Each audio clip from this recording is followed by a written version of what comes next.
La presente es una producción de Radio Humanismo 4 y 5, la expansión de la conciencia.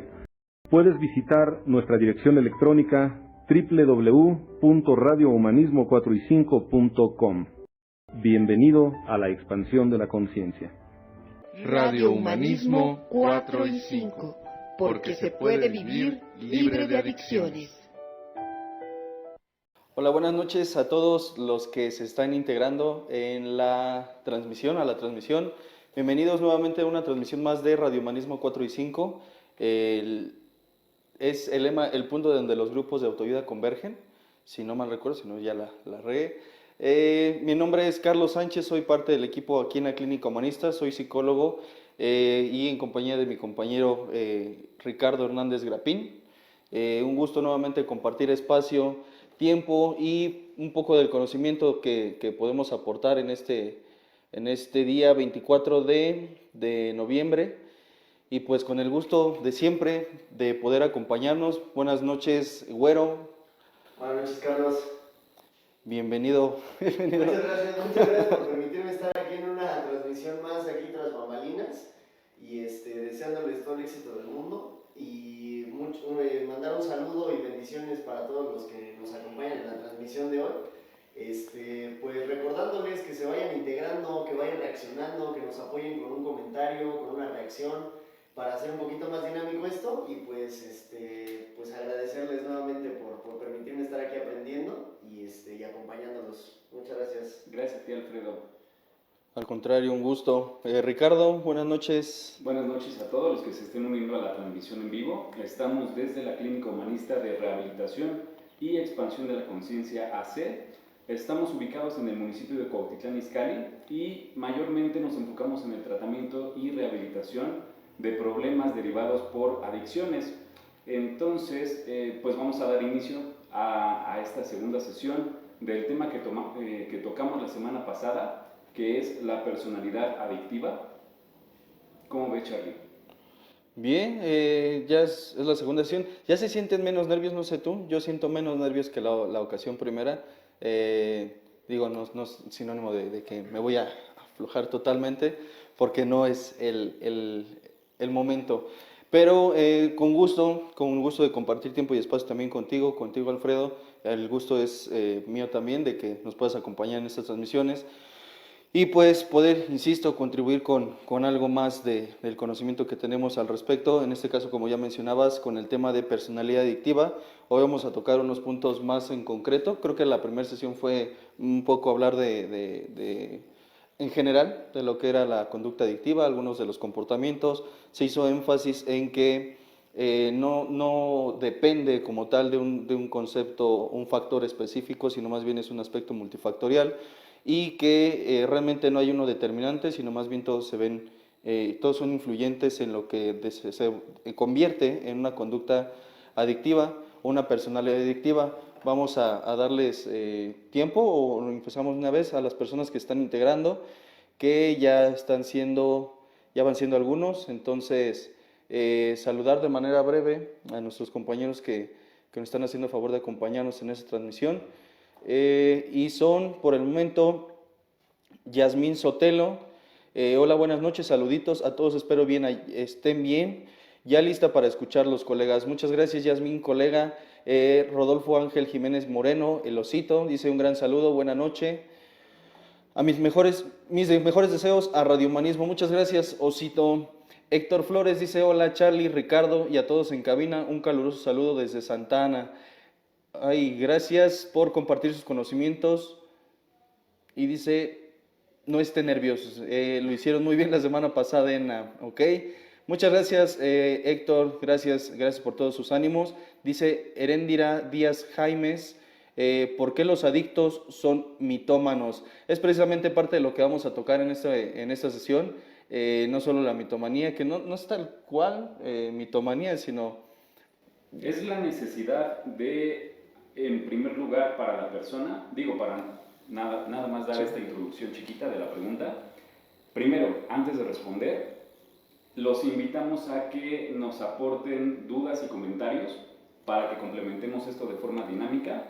¿De quién fue la pregunta, Charlie? De Heréndira Díaz Jaimes. Gracias, Heréndira. Les pedimos que estén aportando con dudas también para que podamos hacer más dinámica esta conversación que estamos teniendo. Y respondiendo a tu pregunta, Heréndira, no es tanto que se dé una compulsión o que se presente la mitomanía como tal, sino más bien que es necesario para la persona con problemas de adicción, en primer lugar, negar que está pasando por un problema así. Lo reconoceríamos como el primer paso o la primera fase dentro de este proceso, el no aceptar con totalidad que se está teniendo un problema de este tipo. Y de segunda mano, de segunda forma, pues es una idea inconcebible a nivel emocional, a nivel psicológico, que en realidad afectaría a la persona tanto en sus esferas familiar, social, laboral, de amigos. Entonces, ese movimiento, esa digamos una rotación en tanto a la rutina que ya estaba llevando la persona, es algo que generaría conflictos. Entonces, poniéndolo de esa forma y teniendo en cuenta que puede haber más ejemplos de esta situación, se va a presentar como una necesidad el hecho de que la persona mienta, no como un recurso que va a utilizar adrede, ¿de acuerdo? Ok, pues vamos a tener que hablar un poquito más fuerte porque nos escuchamos muy distanciados entre los dos. Un poquito, sí, hay un comentario por ahí. Ok, bueno, ahorita vamos a hacer más énfasis en ello. Ya, yo me puse muy cómodo con el micrófono.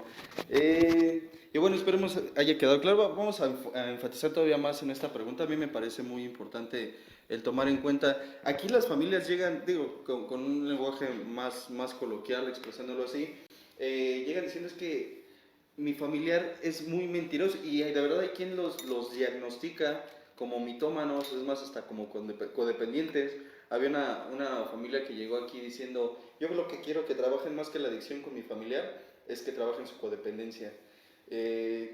Me quedé con las ganas, me quedé muy dentro de mí con el diálogo de, pues probablemente algún lugar lo adquirió. No es esto casualidad, tampoco lo veníamos platicando la sesión pasada, y es algo de lo que se habla tanto con familiares como con pacientes de la clínica.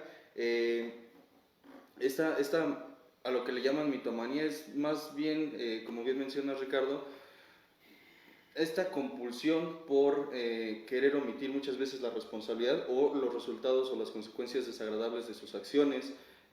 Por ejemplo, parte de lo que es, inclusive lo comentamos un momento antes de iniciar la sesión, la resistencia a admitir que hay una problemática ya sea de ingesta en este caso, muchas veces los llega a generar en su mente un escenario totalmente distinto al que realmente se está presentando. No es secreto y tampoco es algo, no es algo oculto, el que todas las demás personas alrededor del paciente se dan cuenta de que tiene una problemática, menos él. Prácticamente es el último en enterarse que tiene una conducta compulsiva, una conducta adictiva hacia sustancia o hacia alguna otra índole. Vamos a aterrizarlo más a detalle. Dice Coco Guerrín, buenas noches Coco. Luis David Guzmán dice buenas noches, será interesante ver este tema. Muchas gracias, por supuesto, esa es la idea. Dice Jonathan Pacheco Chimal, saludos Charlie, saludos Jonathan, fue paciente aquí en la clínica y bueno, esperemos te encuentres muy bien. Un saludo y un fuerte abrazo a ti y a toda tu familia. Campanita Mora dice hola, buenas noches, lista para ver la transmisión. Saludos Charlie y compañía. Gracias Campanita. Dice Kesia, ¿no? Kesia Gutiérrez, no se escucha bien Ricardo, se escucha muy lejos. Vamos a tener que ponerle un poco más de pasión. Dice Alejandro Cedeño, buenas noches y un gusto estar aprendiendo. Ricardo, casi no se escucha, es esta parte. Pero entonces vamos a irlo acomodando en el transcurso de... Sí, porque no se escucha bien. Entonces ahí está. Vamos, gracias por la retroalimentación, nos puedan seguir haciendo el favor, se los vamos a agradecer. Dice Nieves Rojas, buenas noches, gracias por compartir este tema, es interesante. Gracias Nieves Rojas, gracias. Y sí es parte de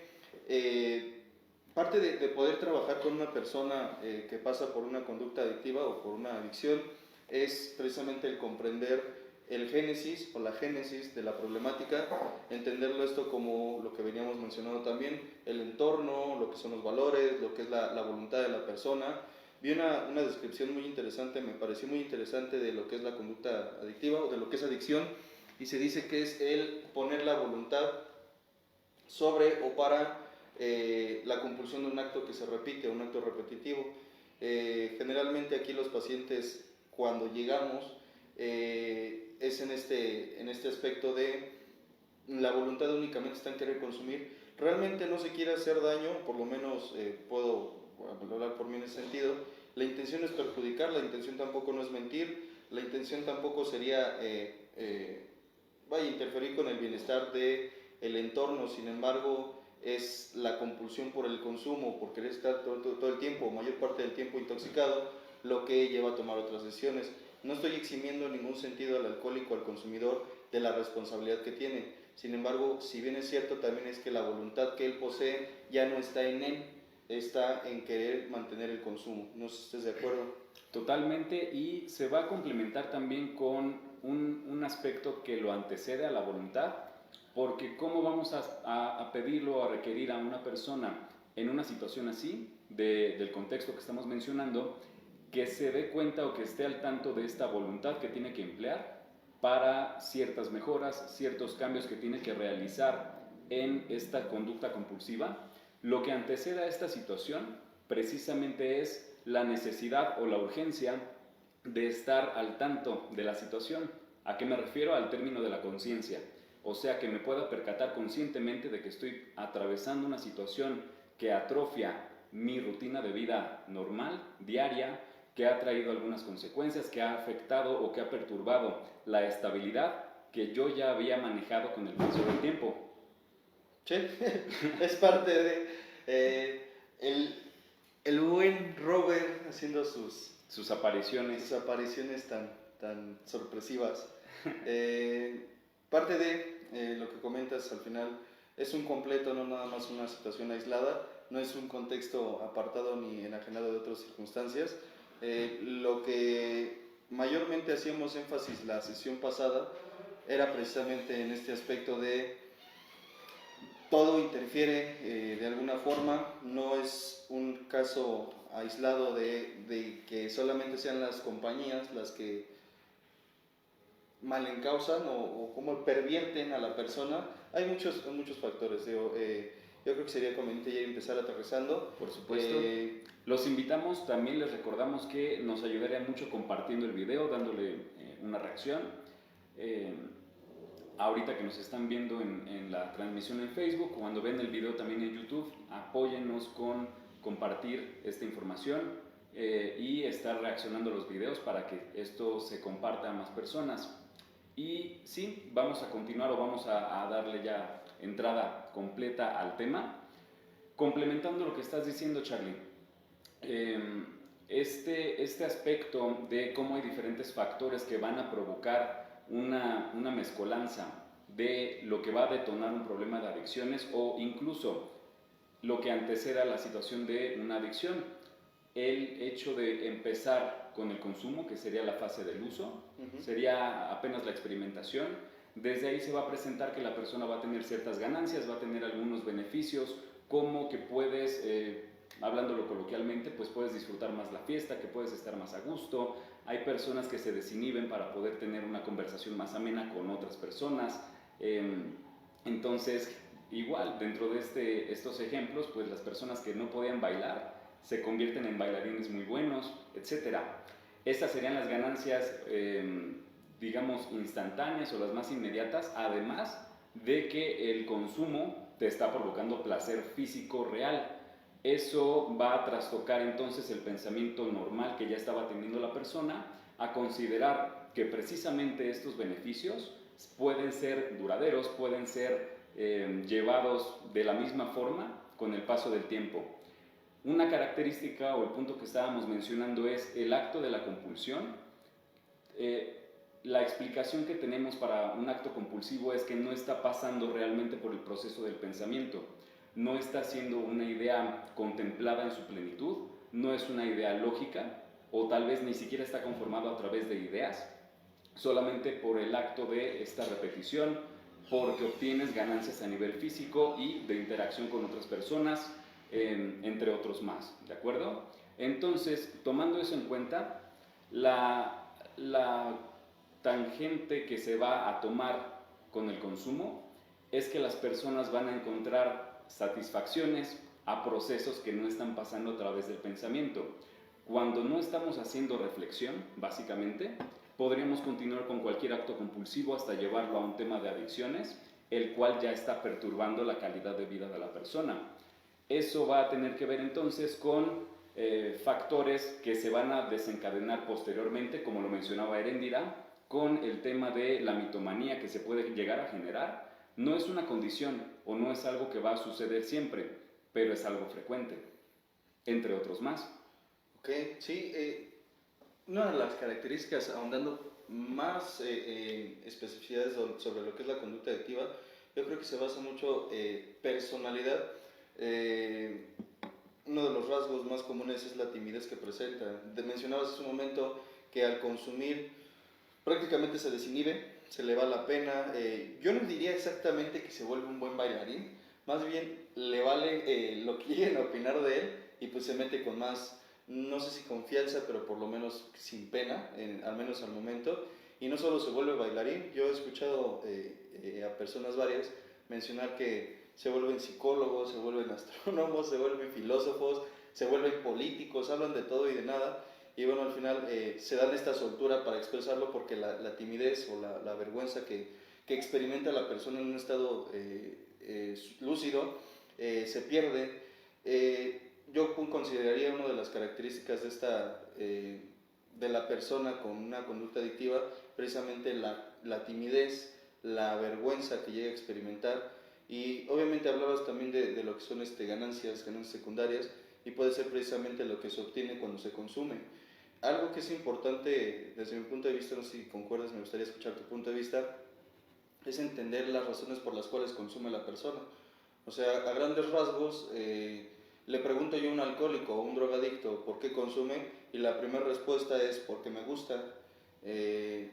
Ya yendo un poco más a fondo, empieza a ver cuestiones como la de es que cuando estoy consumiendo me puedo atrever a hablarle a una persona, puedo atreverme a expresar lo que siento. Es muy común que personas que en sus 5 sentidos son tímidas, cuando está el efecto del consumo de la sustancia que sea, se vuelven personas más aventuradas, más temerarias, por decirlo de algún modo. Y obviamente ponerle un reto a una persona que está sin consumo, al principio lo toma como ¿cómo crees que yo voy a hacer eso? ¿No? O se cohíbe, vaya.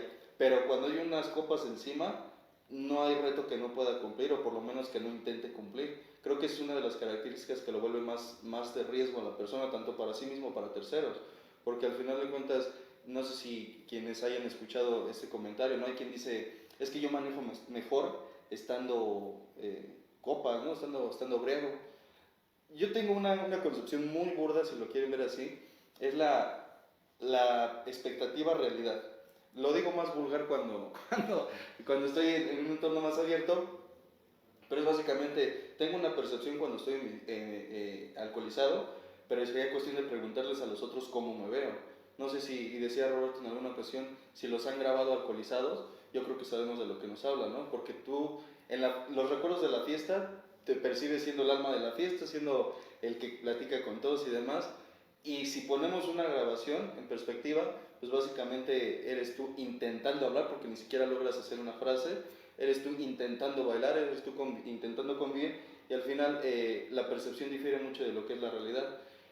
Aterrizándolo con este punto que comentabas de la impulsividad, yo creo que es interesante, por lo menos importante, hacer énfasis en cuáles son las razones las que llevan al alcohólico, al adicto, a consumir la sustancia. Si es un factor del que me desinhibo, aterrizarlo desde los puntos, cuáles podrían ser, por ejemplo, y tomando de referencia algo, cuáles podrían ser los factores que me han cohibido o que me cohiben a pretender expresar mis ideas, mis pensamientos.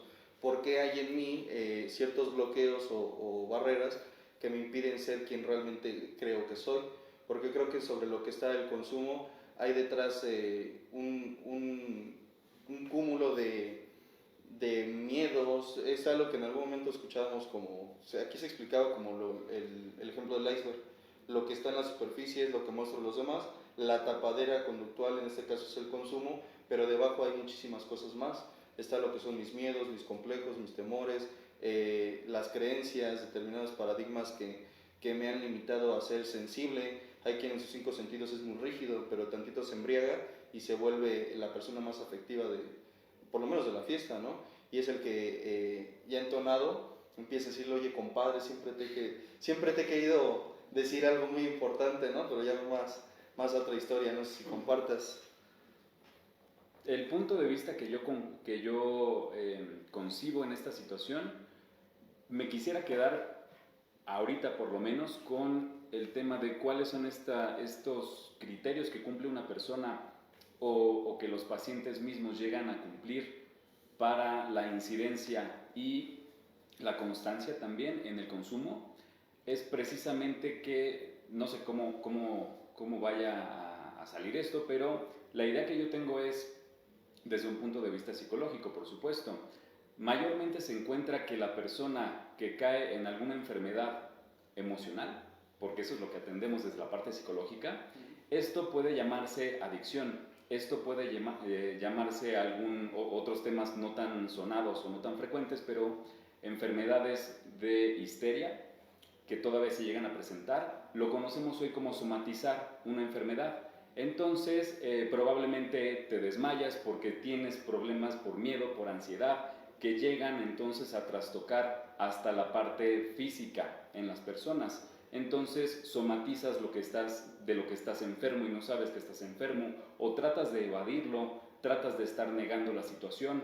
Por lo tanto, de alguna forma lo que siempre estamos diciendo los psicólogos es, aquello de lo que no estás hablando pues va a salir a relucir en algún momento, porque no puedes evitar los problemas, no nada más porque estés tratando de evadir esta situación se va a poder controlar o se va a poder quitar. Entonces, de alguna forma, la adicción en realidad solamente es otra forma en la que nos enfermamos o solamente es otra forma en la que se puede expresar la enfermedad, pero yo lo veo más bien como no una causa, no veo como algo que se manifiesta por sí mismo, como lo estás diciendo tú. Yo lo complemento con que la adicción no es una causa que va a provocar otras situaciones, sino es la consecuencia de una vida que no ha sido del todo benéfica para la persona. No estamos diciendo o no estoy diciendo que sea una vida buena y una vida mala, porque eso sería darle juicios de valor a las cosas o categorizar. Creo que ninguna persona está en esas posibilidades de definir qué es lo correcto y qué es lo malo. Pero lo que sí podríamos decir es, hay ciertas formas en que se lleva un desarrollo de vida que van a traer sí o sí unas consecuencias en las que la persona va a necesitar expresar este malestar. Entonces encontramos una consecuencia, sería la palabra más indicada, no como una causa, la adicción. Lo vamos a encontrar como la consecuencia de malas decisiones que han pasado a lo largo de la vida de la persona, que pueden haber sido provocadas por los padres, por los amigos, por situaciones de bajo rendimiento escolar que también provocan mucho malestar emocional en la persona, que podríamos reunir o recopilar pues los diferentes criterios, ¿no?, que pueden llegar a ser los más frecuentes, y al final lo que vamos a encontrar es un desahogo en algún sentido, en una forma en que la persona alcance a cubrir, o que piensa, ¿no?, erróneamente, que piensa que está cubriendo y sanando estas heridas, estos dolores, este malestar, y en lugar de traducirlo, en lugar de transformarlo en lenguaje, se traduce en conductas. Así es. Una de las características, hablando a grandes rasgos, también es la búsqueda del placer. Abiertamente, yo lo decía en una ocasión, llegó un momento en donde no era una sustancia específica, sino cualquiera que produjera una sensación de placer, de gusto, de euforia, de ánimo, de euforia, era la indicada para que la persona se viera inmiscuida en ese entorno. Realmente, a veces ni siquiera es parte de la sustancia, sí, pero también el entorno tiene mucho de seductor, por decirlo de alguna forma. Son los lugares de fiesta, de descontrol, de vivir sin límites o sin reglas, lo que le resulta sumamente atractivo a la persona con condiciones o conductas, compulsivas. Es esta situación básicamente de que le cuesta trabajo, por lo menos esa es mi percepción, le cuesta trabajo encontrar una sensación de placer o satisfacción sin la necesidad de factores externos.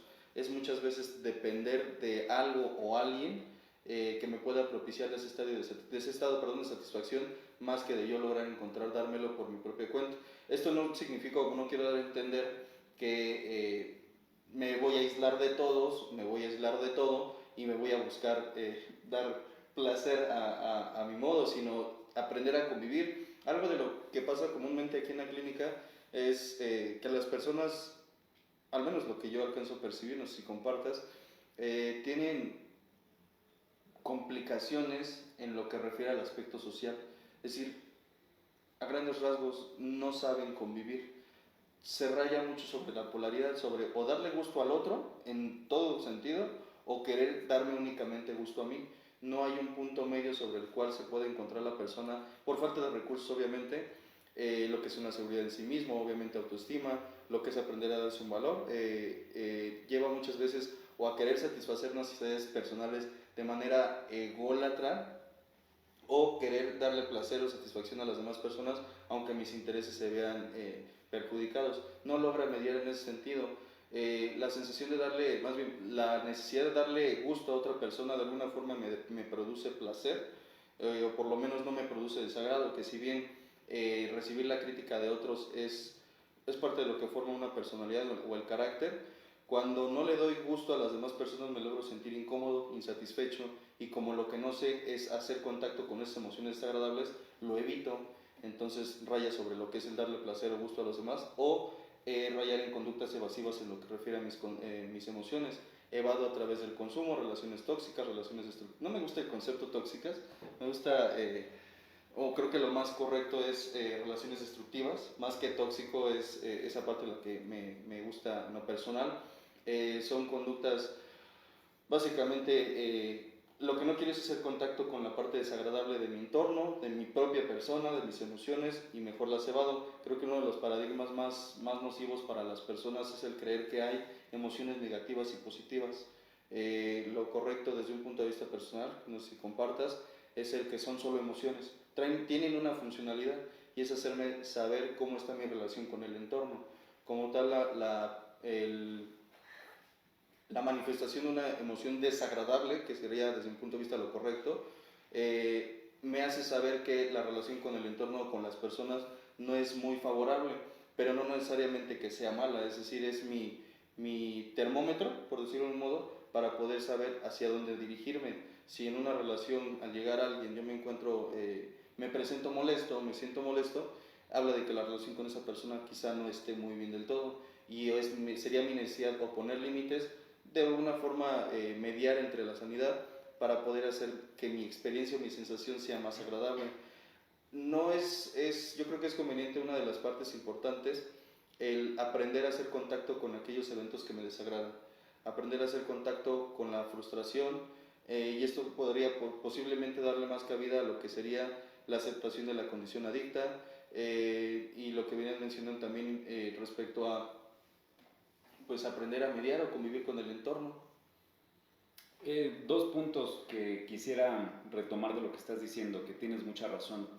La definición que nosotros encontramos más congruente con el tema de las emociones se refiere a saber distinguir precisamente que no son ni buenas ni malas, son emociones que se presentan, están ahí porque son, desde la parte biológica, es instintivo que tengamos emociones para entonces tomar decisiones incluso sin el proceso del pensamiento. Ahí sí será lo más adecuado no pensar. Por poner un ejemplo, ¿para qué nos funciona el miedo? Para estar alertas. La emoción del miedo, simplemente porque surge, biológicamente un ejemplo puede ser que primitivamente las personas, nuestros antecesores, estaban en más posibilidades de muerte por tal vez el ataque de algún animal, por entonces tal vez tener que resguardarse con mucho cuidado de algún desastre natural, incluso que eso es algo que todavía tenemos que sufrir, sobre todo personas que viven cerca de la costa, personas que están en una, ¿cómo se dice?, una ciudad que es muy propicia a mantener tornados, etc. Entonces, desde un carácter evolutivo, se sabe que el desarrollo y la permanencia del miedo, en ese caso o en ese ejemplo, nos funciona para entonces estar alertas y después alejarnos de esta situación que va a producir algo en mí que al final, o en últimas cuentas, lo más contraproducente, pues lógicamente será la muerte. Para la evitación de estos aspectos, necesitamos la permanencia y la utilización sana de ciertas emociones, como en este caso el miedo. Entonces, una cosa que no hemos sabido controlar desde una forma evolutiva es canalizar las emociones al lenguaje verbal. Ahí es donde existe la confusión y llegamos a considerar que las emociones se pueden presentar como negativas. ¿Por qué? Porque me incomodan, porque me generan malestar, porque no estoy a gusto si todo el tiempo tengo ansiedad. Pero entonces, no hablando del trastorno como tal, sino como una manifestación de ansiedad, eso te está indicando que tu cuerpo te está tratando de dar cierta clase de aviso. ¿Me explico? Te está tratando entonces de definir que algo puede estar pasando y tú no lo estás percibiendo de forma consciente. No lo puedes verbalizar o no lo puedes pensar. Entonces, la confusión se presenta en que como no le puedo poner cierto nombre a las emociones, no voy a poder reconocer cuál es la utilidad, por qué se presentan en ese momento, de qué carácter o de qué forma lo puedo yo llegar a manejar para entonces dar una respuesta que sea lo más apropiada posible, de lo más sana, entre comillas. Entonces se conjunta mucho con el trabajo de lo que estamos revisando en pacientes con adicciones. Precisamente es la enseñanza de lo que estamos diciendo frecuentemente es la tolerancia a la frustración, que acepten o que reconozcan que necesitan apoyo en ciertas cosas. Todo eso en la parte escondida, en la parte latente, lo que está entre líneas, se refiere a tenemos que darle ciertas posibilidades o ciertas armas y herramientas a la persona para que con esos recursos entonces pueda tener mejores respuestas a partir de un razonamiento lógico, que esto nació desde el carácter de las emociones. Ese sería como una forma de verlo, como este proceso en el que ya puedo darme cuenta de lo que está sucediendo allá afuera, cómo lo voy a interpretar yo, cómo voy a reaccionar y al final producir una respuesta porque me tengo que comunicar con otras personas. Eso se puede ver en repetidas ocasiones con el enojo. Cuando una persona recibe alguna mala intención, o sea, te dijeron un insulto, te menospreciaron, sentiste cierta clase de vulnerabilidad que produce irritación, se puede transformar en enojo y se puede transformar después en ira. Entonces, bajo esa lógica, si no lo estamos llevando bajo el proceso de razonamiento hasta la lógica y poder conjuntar emoción y pensamiento, la persona posiblemente o lo más probable que pase es que con esa baja tolerancia a la frustración, esa baja tolerancia al enojo, la respuesta que va a tener no es bajo el procesamiento mental, va a ser simplemente conductual. Por lo tanto, ese carácter se puede ir modificando. ¿Por qué? Porque podemos enseñar o facultar a la persona a algo que parece tan sencillo, pero en realidad no se pone en práctica o no se reconoce. La persona que sí acepta sus emociones y las trabaja y toma decisiones a partir de eso, lo conocemos ya frecuentemente como la persona que pone límites, la persona que sabe decir hasta dónde sí permito que tú tengas opiniones, acciones y conductas que me afectan a mí y hasta qué punto yo puedo poner un alto en esa situación. ¿Por qué? Por autoestima, por el autoconcepto que yo tengo, porque yo sé o yo reconozco en cierta forma que no merezco malos tratos o que yo defino hasta dónde me pueden tratar bien o tratar mal. ¿Por qué? Porque sería algo secundario después. Tal vez hay personas que disfrutan de los malos tratos, como lo estabas mencionando hace rato tú, ¿no? Al igual que como es el segundo punto que quería tocar de lo que estás diciendo. Las decisiones que vamos a tomar todas las personas, casi siempre al inicio, antes de tocar estos temas de salud emocional, se tratan de decisiones a partir de lo que quiere la otra persona. Y peor aún, son decisiones a partir de lo que yo supongo que la otra persona quiere. Ni siquiera tengo presente, ni por asomo, lo que la otra persona realmente está deseando o esperando de mí, sino que sencillamente yo voy a anteponer mis pensamientos, mis emociones, obviamente sin el entendimiento más apropiado posible, para suponer o más bien presuponer lo que la persona espera, lo que la persona quiere. Entonces, una vez que la otra persona, la otra parte recibe lo que estoy dando y me dice, es que eso no me gusta, eso no era lo que yo quería, lo que se me viene a la mente de ejemplo sería como cuando das un regalo, ¿no?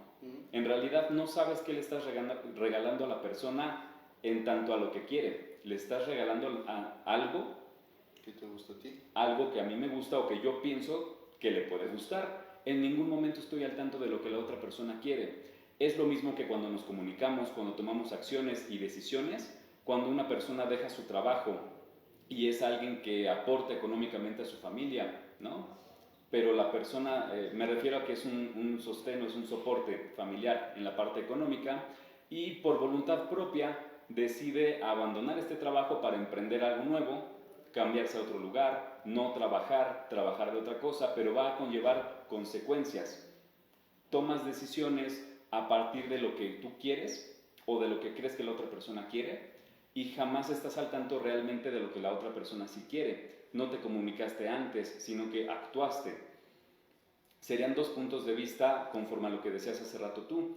Uno es, voy a tomar decisiones a partir de lo que yo pienso que la otra persona va a esperar de mí y después se puede transformar en culpa. ¿Por qué? Porque el sentimiento de culpa es, yo me siento mal por acciones que cometí y repercutieron en la otra persona y la otra persona me está dando a entender que le dolió lo que hice, que fui brusco, que fui grosero o que no era lo que esperaba. En toda esa dinámica o en todo ese juego que se está presentando entre las personas, vamos a encontrar la discrepancia más grande que es, pues nada te hace feliz, con nada te tengo contento o contenta, ¿no? Por lo tanto, antes de todas estas situaciones que se pueden manifestar en consecuencia como culpa, como remordimientos, como peleas, enojos, digamos que se podría ir trabajando. Tal vez no se resuelve, pero tal vez se puede ir mejorando si antes existiera un diálogo. Y para que exista el diálogo, ¿qué tiene que existir? Un raciocinio real, desde la parte emotiva y desde la parte lógica, para que entonces el resultado que se obtenga, si bien no me es satisfactorio, por lo menos sé que lo decidí conscientemente, no que tomé decisiones por emoción. ¿Me explico? Claro, yo creo que es la parte más resaltante de esto que comentas es la persona, desde mi punto de vista, sería incapaz de poder definir realmente, o por lo menos con más certeza, qué es lo que quiere para sí misma o de qué otra forma no le podría afectar a las demás personas con la toma de decisiones que hace. Es muy inestable. Hablando de autoestima, por ejemplo, la persona trae una inseguridad sobre quién es, qué quiere o cómo lo quiere lograr. Precisamente por eso el modelo de la clínica aquí se maneja con base en trabajar con un plan de vida, que la persona tenga estructurado un qué va a hacer, pero más que el qué quiere, el cómo lo va a ir estructurando. Porque yo se los digo de manera muy general aquí a los pacientes, todos quieren una casa, todos quieren hacer ejercicio, todos quieren ir a la iglesia, ir a un grupo, etcétera, etcétera, pero cuando se les pregunta el cómo lo vas a hacer, la mayoría, no digo que sea el caso de todos, se quedan pensando y llega a una parte de, se contraponen intereses personales e intereses de las otras personas. A algunos se les complica mucho mediar o negociar con sus familias, porque generalmente también ya traen algunos, la gran mayoría, un pasado marcado por las promesas, por las decepciones. Claro. Prometen mucho, se comprometen. Yo me atrevería a decir que se comprometen de corazón. O sea que sí lo hacen, sí se comprometen con la intención de querer cumplirlo. Pero muchas veces la falta de recursos, de herramientas o de elementos, pues los hace regresarse. Son como los que dicen, no, pues yo voy a ir al grupo, voy a ir al grupo, voy a ir a las terapias, y a la mera hora se presentan obstáculos que se entiende que sean parte de su cotidianidad. sin embargo empiezan a priorizar al revés y le dan más prioridad al trabajo, le dan más prioridad a la pareja, a los amigos, que a su salud personal. Y resaltando esta parte de la autoestima, pues está prácticamente basado en que por lo menos para ellos no consideran ser lo suficientes. Otras personas les dicen características que tienen, se los dicen sus padres, sus maestros, sus amigos, la mayoría de las personas les dicen les dan muchas características que las demás personas ven en ellos, pero cuando se las pregunta a ellos, ¿y por qué das estos resultados? Dicen, es que yo no veo nada de lo que ellos ven en mí. O sea, ellos tienen una percepción muy alentadora de mí, pero dicen que soy responsable, volteo a ver mi historia y pues, no hay mucha responsabilidad reflejada. Es que precisamente si existe baja autoestima, por más que estemos dándole motivadores externos a la persona, no los va a creer. No es el camino. Entendible, porque no es esta cuestión de lo que le pueda yo decir a él, sino lo que él ve reflejado en él y en sus resultados, por supuesto. Hay un audio con el cual lo menciono porque yo no estoy de acuerdo, que dice, tus resultados no pueden hablar. Yo creo que sí, los resultados dicen mucho de quién soy, qué quiero, a qué aspiro, qué fui, qué quiero ser. Y es algo que el que tiene una personalidad adicta no es capaz muchas de las veces hacer consigo mismo, es decir, no se sabe recapitular. Generalmente sus recapitulaciones están basadas en el victimismo, en la conmiseración, en el soy lo peor del mundo, todo lo malo me pasa a mí, y no le deja esa parte avanzar, porque lejos de extraer la experiencia y el aprendizaje, se queda con la tortura, el sufrimiento y el dolor que pasó, sin poder, insisto, extraer lo mejor para poder obtener un cambio de resultados. Su recapitulación se basa mucho o en el yo no soy responsable y todos los demás son culpables, o el culpable de todo soy yo. Entonces ambas partes, como una polaridad, no le permiten realmente hacer contacto con la experiencia, con el aprendizaje y posteriormente obtener un cambio de conductas o de resultados. Por supuesto, se va a ver entonces, complementando lo que dices, cómo se ve esto o cómo se puede alcanzar a percibir de la forma más lógica, fenomenológica, ¿no? O sea, sin juzgar. Lo que puede estar pasando es la persona como está, como lo mencionabas hace rato, construyendo o tratando de construir este cambio. Primero, ¿cómo se tiene que hacer? En palabras. Tienes que hacer promesas, tienes que hacer compromisos, tienes que decir o decretar lo que tú quieres hacer. Y en ese preciso momento probablemente sí estás motivado a lo que estás diciendo, y es verdad, pero van a existir factores posteriores como el trabajo, la familia, las obligaciones, responsabilidades, o simplemente hasta el cansancio, ¿no? Porque si sales y cumples tus jornadas laborales, que puede ser de una jornada completa, ¿no? Las 8 horas trabajando y después atender a tu familia, bueno, pues sí será lógico que al final tal vez ya es muy cansado, muy pesado regresar a tu grupo, estar dando servicio, porque al principio tal vez no se alcanza a percibir lo benéfico o los beneficios que se obtienen de esto, de dar una retribución, y entonces no se le da la prioridad que debería tener, porque conforma parte de lo más esencial o lo fundamental para la rehabilitación, ¿no?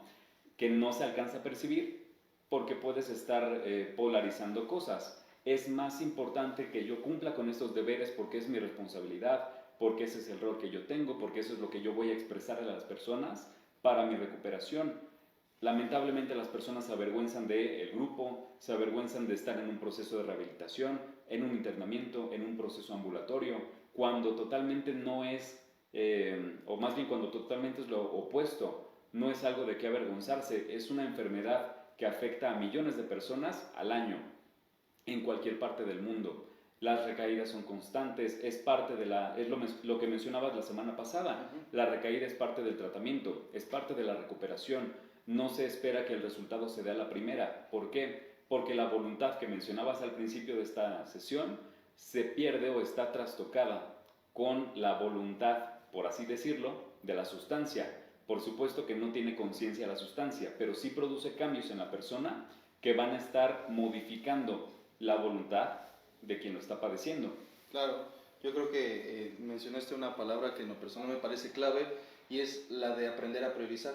O sea, reorganizarme en lo que son mis actividades, en lo que son mis deberes, en lo que son mis tiempos.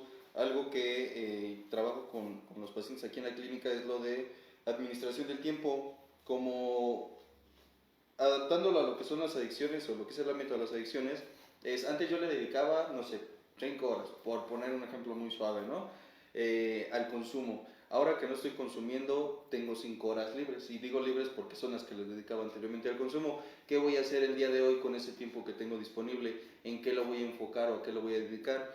Y es aquí cuando empiezan a llenarse de tareas, la mayoría de ellas, no diría innecesarias, pero sí muchas, al momento en el que salen, algunas no son tan importantes. Obviamente el término importante refiere a cada persona y sus necesidades, pero como base está lo que me va a dar estructura y un equilibrio en la parte física, en la parte psicológica y en la parte espiritual. Es el que yo me mantenga en un grupo de cualquier índole. Desde mi punto de vista, Alcohólicos Anónimos es una de las agrupaciones que apoya mucho esa parte, trabaja en estos 3 ámbitos. Sin embargo, un grupo de cualquier índole en la que yo me pueda estar enfocando en darle prioridad a mi persona. Posteriormente se darán cosas como lo que es el trabajo, la atención con la familia, un entorno sociable más sano, regido no sobre el querer la aceptación del otro, sino sobre el sentirme bien sin perjudicarme a mí ni a terceros. Aprendo a relacionarme de manera más sana y productiva con otras personas. Yo lo digo así, cuando la persona se vuelve más exclusiva con sus tiempos o le da más importancia a los mismos, se vuelve más, un sinónimo, no lo quiero decir, se vuelve más payaso, no quiero... Eso es lo que se piensa, ¿no? Que A está... grandes rasgos, pero a lo que me refiero es, y sí, o sea, muy desde mi punto de vista es cierto, pero es porque lo está enfocando a cosas que ya le propician un cambio en su vida.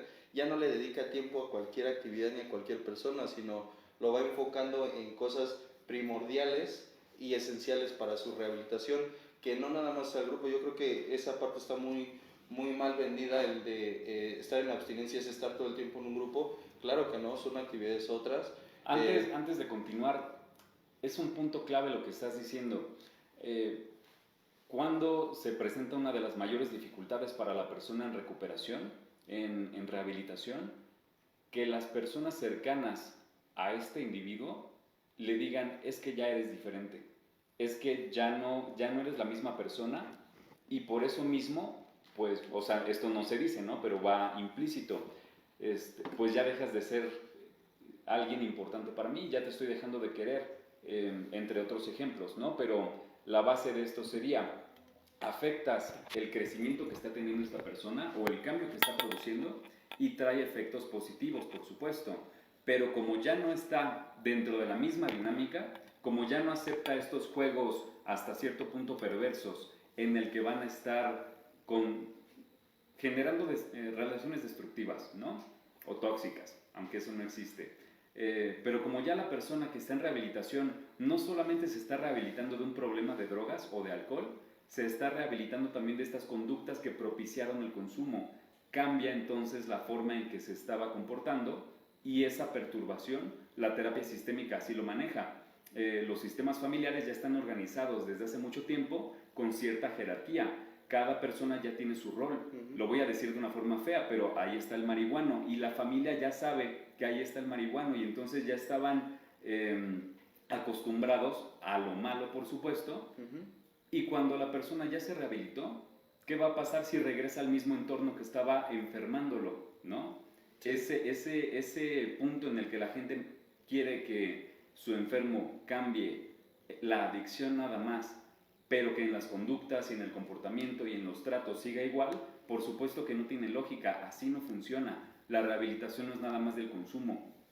Es de conductas, de comportamientos. El alcohólico, hay algo que en el argot de Alcohólicos Anónimos se le conoce como el borracho seco. Ya dejaste de beber, pero sigues teniendo el mismo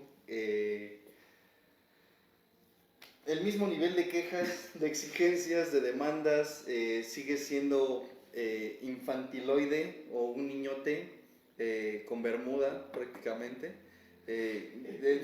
Dicen abiertamente, ya ponte los pantalones largos, ya es momento de que tomes decisiones. O sea, hay muchos comportamientos. Yo lo suelo manejar o trabajar de la siguiente forma. No es nada más trabajar con la abstinencia. O sea, dicen vulgarmente o coloquialmente, tapas tu botella y luego ¿qué sigue? Ya no enciendes el porro, lo que sea que consumas, ya no lo haces. pero cómo trabajas con lo que queda. Es más, fue la antesala a tu consumo. Antes eras igual de demandante, igual de es que me cuesta trabajo cambiar las palabras o es por otras. Pero bueno, básicamente el nivel de demandas ya lo tenías, nada más que en la ocasión del consumo, lo único que haces es como ya te estás distrayendo con la ingesta de alguna sustancia, ya tu nivel baja, pero no baja realmente, más bien te distrajiste. O sea, realmente esta cuestión de no has atendido absolutamente nada, simplemente, y por eso una de las características también es que suele cambiar de conducta o de sustancia, de comportamiento. Hay muchos que pasan de lo que es el consumo de sustancias a lo que es la adicción al trabajo, la adicción al juego, la adicción a las relaciones destructivas. Salen del consumo pero se siguen relacionando con personas que perjudican a su entorno. O también otro que voy a herir susceptibilidades, pero cambias tu adicción al alcohol o alguna droga por otra droga que es aceptable socialmente. ¿A cuál me estoy refiriendo? Al cigarro. Sí, el cigarro es socialmente aceptable, no necesitas, o casi no se encuentra que haya rehabilitación para el cigarro. Hay otra más sutil, que no tiene nada de sutil. Cambias tu adicción de ingesta por consumir algo, alguna sustancia, por querer rescatar a todos los alcohólicos de tu barrio. Sí, o sea, la codependencia. Se ve todavía, es socialmente todavía más aceptable. Claro. Ya no eres drogadicto, ahora eres el que los rescata, ¿no? Y quienes conocen tu historia o la historia de la persona dicen, pues, si antes tú tomabas hasta con nosotros, ¿no? Ya pecas ahora de puritano y santo. Así es. Yo creo que eso es todavía una más aceptable, no necesariamente mejor ni más benéfica para la persona. Al final es seguir ausentándose de sí mismo, y es debido a lo que comentábamos, ya para ir cerrando esta parte, de la baja tolerancia a la frustración que tiene. No se sabe frustrar, no encuentra la forma de ser capaz de generar sensaciones satisfactorias dentro de sí, y por eso constantemente está buscando la adrenalina de una relación destructiva, la adrenalina de no saber si voy a entregar algo, o sea, la procrastinación, la adrenalina más bien no adrenalina, sino el estar consumiendo una sustancia u otra, cambiar, dicen vulgarmente, nada más le cambias la cabeza a la muñeca, sustituyes una conducta por otra y al final termina siendo el mismo resultado. Te ausentas de ti, incapaz de tolerar la frustración, incapaz de hacer contacto con sus emociones, las sigue connotando en un aspecto negativo, no se atreve a hacer contacto con esas emociones desagradables por lo desagradable que resultan en sí.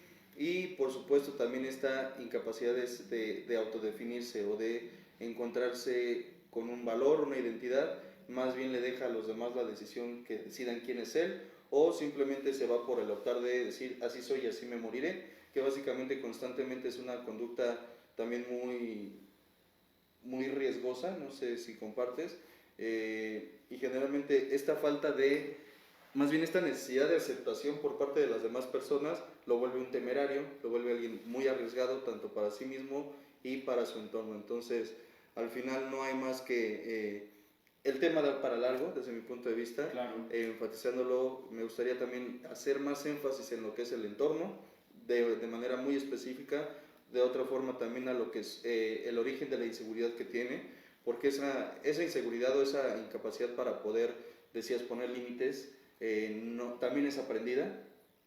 De algún lugar, todas esas conductas que tiene la persona las aprendió de algún lugar, en algún lugar las vio, y hacerle un apartado especial a esa parte yo lo considero importante. Y pues vamos cerrando. ¿Te parece si leemos los comentarios restantes? Claro.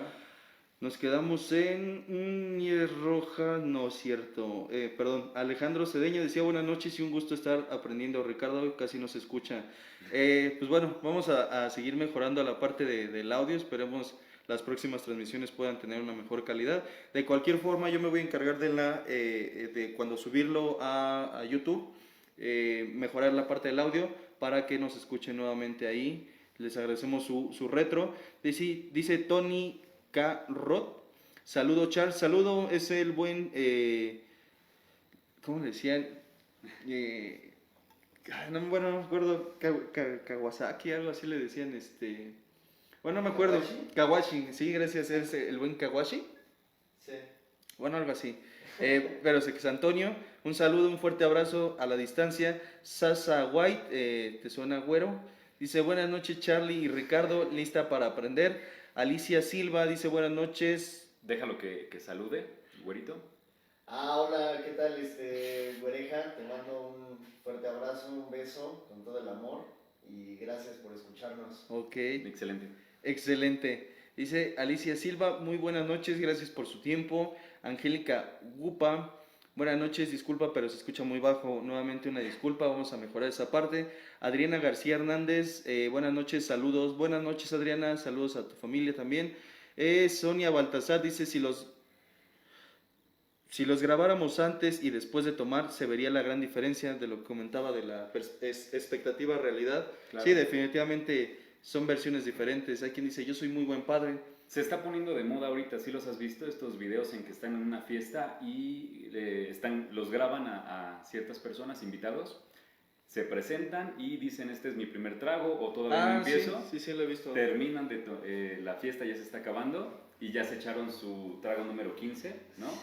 Yo creo que el problema, digo, muy de mi punto de vista personal, ese es el conflicto, ¿no? Que se le busca dar una matiz de risa, de broma. Claro. Lamentablemente es porque no hay ese conocimiento de las consecuencias. ¿Y qué pasa? Que siempre están, el pensamiento más frecuente en esto es, a mí no me va a pasar. Sí. Eso es para personas tal, ¿no? Sí. Que no tienen la capacidad de aguantarse, ¿no? De medirse. Pues nada más échate 2, ¿sí? No es una cosa de voluntad.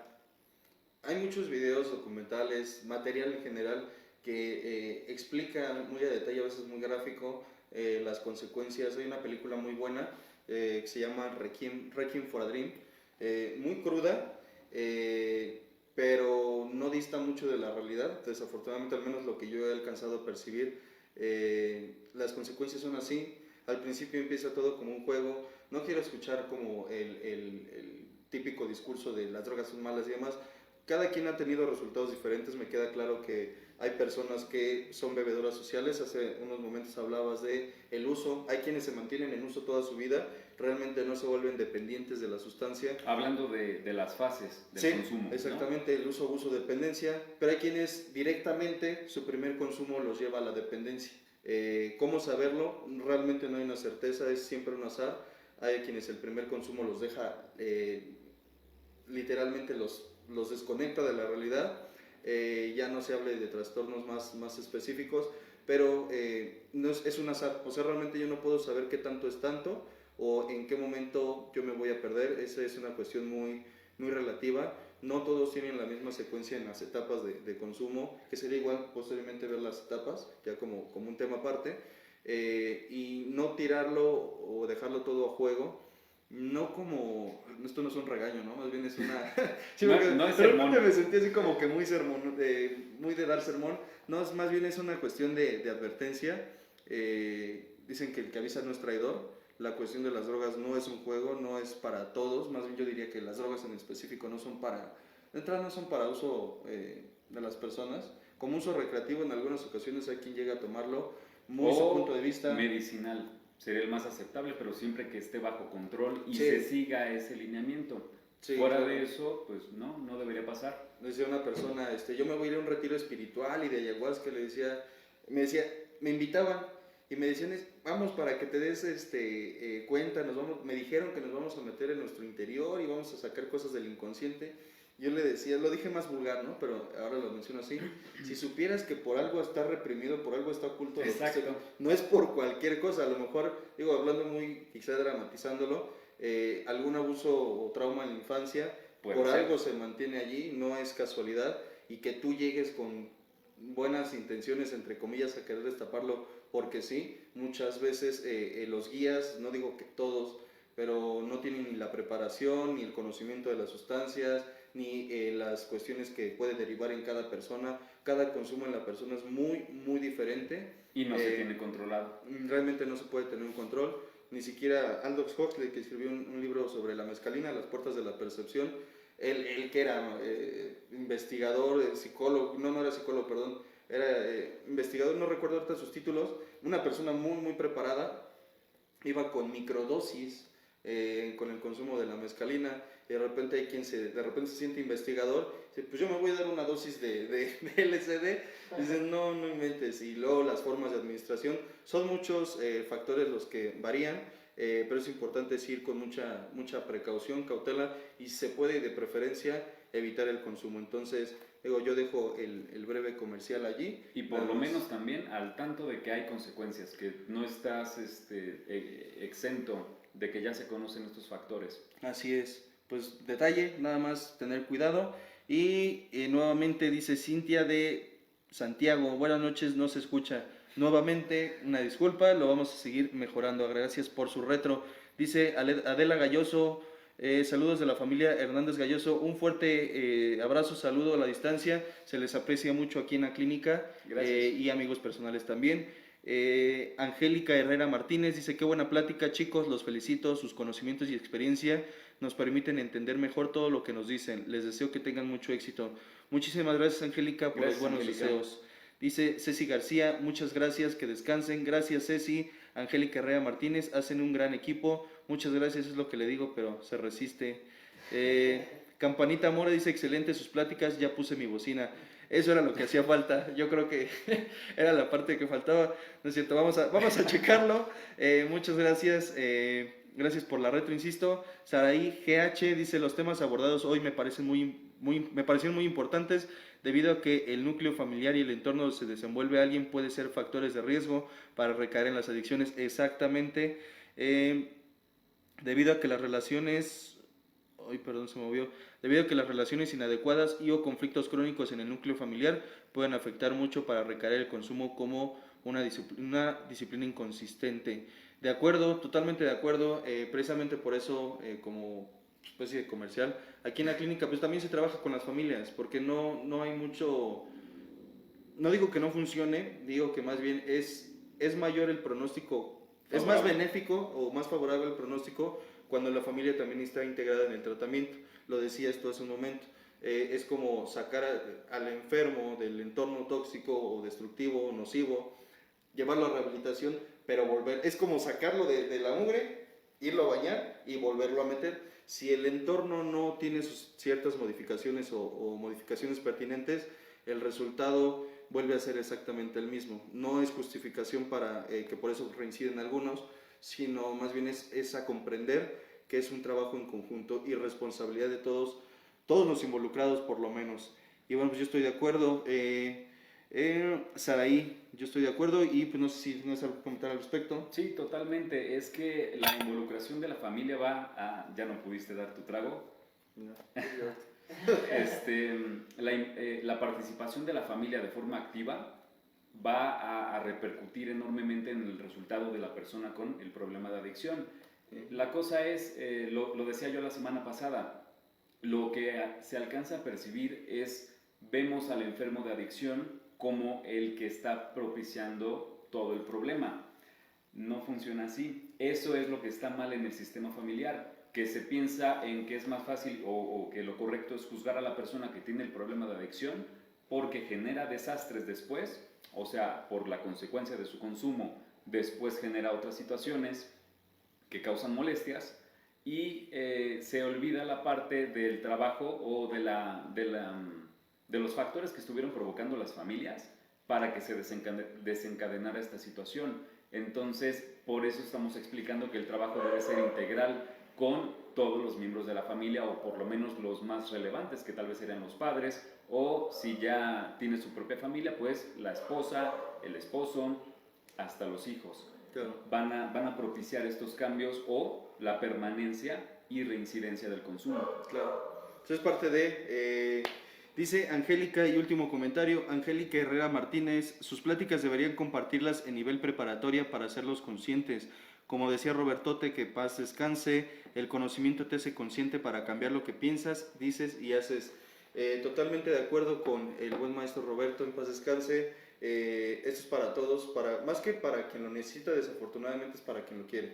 Yo he visto personas en una necesidad muy fuerte de información de este tipo, más que la información de la aplicación de este tipo de información, pero pues muchas veces esta negativa a querer recibirlo, a querer escucharlo, no permite que la persona pueda cambiar de punto de vista. Lo decías tú la semana pasada, lo que decía Hipócrates, la persona que necesite ser ayudada, pues primero tiene que querer esta ayuda. Hasta cierto punto. No se puede nada más dar un tratamiento. Por ejemplo, lo que pasa en tratamiento psicológico, si lo refiere o se está contactando por primera vez un familiar de la persona que va a tener el tratamiento, pues suena raro porque primero hay que estar al tanto de si la persona está convencida o desea estar en este tratamiento. A mí sí me ha pasado que de repente me manda un mensaje o una llamada, me dice, quiero que vaya no sé, mi hija a terapia, y su hija sabe, no, pero yo la voy a llevar, no te preocupes. Digo, pues bueno, yo no tengo ningún problema, la puedo recibir, pero la cuestión es que, pues, ¿de qué vamos a hablar? O sea, básicamente va a estar sentada viéndome y diciendo, pues a mí me trajeron, ¿no? Un punto técnico ya más específico dentro de un tratamiento en terapia es, se van a presentar sí o sí resistencias, que son ya temas más profundos, ¿no? Que van dentro de la terapia, pero las resistencias son, la persona va a poner algunas barreras conscientes e inconscientes porque le vas a mover la estabilidad,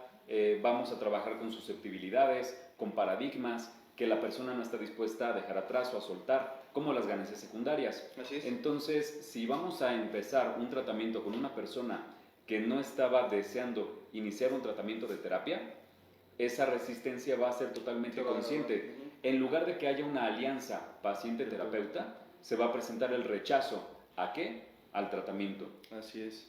Y pues bueno, ya para terminar, pues la invitación nos está haciendo un comentario nada más. Dice, sus pláticas deberían ser compartidas a nivel preparatoria. Pues yo O estoy secundaria. de acuerdo. O secundaria, universidad, yo no tengo ningún problema. La invitación, bueno, bien, me estoy autoinvitando yo, ¿no? Prácticamente. Pero estoy en la mejor disposición prácticamente.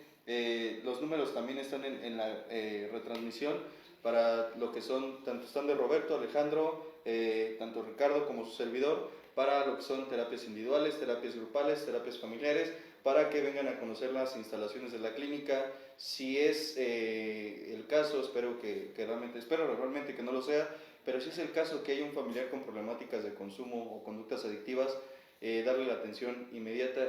Yo no soy, la clínica como tal, nos manejamos con el principio que dejó también Roberto en paz descanse. Él decía que el tratamiento busca ser más preventivo que correctivo, y estoy totalmente de acuerdo. Desafortunadamente las consecuencias son cada vez más intensas, más graves, y entre más rápido se detenga la conducta o el comportamiento, más fácil, entre comillas, va a poder ser darle una atención a la problemática. Entonces, si nos hacen la invitación, yo estoy muy abierto a ir a compartir algo de esto que platicamos aquí. No solo en la escuela, sino en cualquier lugar donde sea necesario. Abierto a las opciones. Entonces, yo me despido. Muchísimas gracias, Carlos, Ricardo, por permitirme estar aquí. Gracias por la amistad, por el tiempo, por los aprendizajes. Agradecerle igual a las personas que nos acompañan el día de hoy, a los que se fueron involucrando. Un saludo para todos, bendiciones, y pues que sigan reaccionando, que sigan involucrándose. Se ponen buenas estas pláticas. Correcto, Muchas gracias. Edrey, adelante, un gusto tenerte aquí con nosotros en cabina con tus pantalones largos. Gracias, igual, pues aprendiendo con ustedes, esperemos que se involucren más para pues seguir teniendo estos conocimientos día a día. Gracias. Les reiteramos lo que decías tú, Alfredo. Compartan el video, denle like, reaccionen al video para que se comparta más, para que se transmita esta información a más personas. Claro. Y pues para despedirnos, estamos mi colega y yo, Carlos Sánchez Rayón, terapeuta en la Clínica Humanista de Rehabilitación y Expansión de la Conciencia, Cuautitlán Izcalli. ¿Correcto, Charly? Así es, Cuautitlán Izcalli, a sus órdenes. Muy bien. Ricardo Hernández Grapín, perdón. Un gusto por el tiempo, por la compañía, por la charla, me parece muy amena. Yo concuerdo con el comentario que hacían, no recuerdo quién, perdón, que somos un buen equipo, me lo parece a mí también. Yo creo que esto ya se está empezando a sentir un poco más liviano, más cómodo. Y ya la sientes más suave. Cálmate. Sí, ya estoy más cómodo. La situación, Sí, digo. pues sí, yo también estoy hablando de la situación. Gracias a ustedes, a Güero, Daniel, que nos acompañas. Gracias a ti, gracias a todos los que se integraron. Esperamos nos puedan compartir en la transmisión, en la repetición en YouTube. Ahí están los canales, ahí están las opciones de contacto. Mucho gusto a todos y Un muchísimas gustazo. gracias. Que tengan excelente noche. Hasta luego. Bye.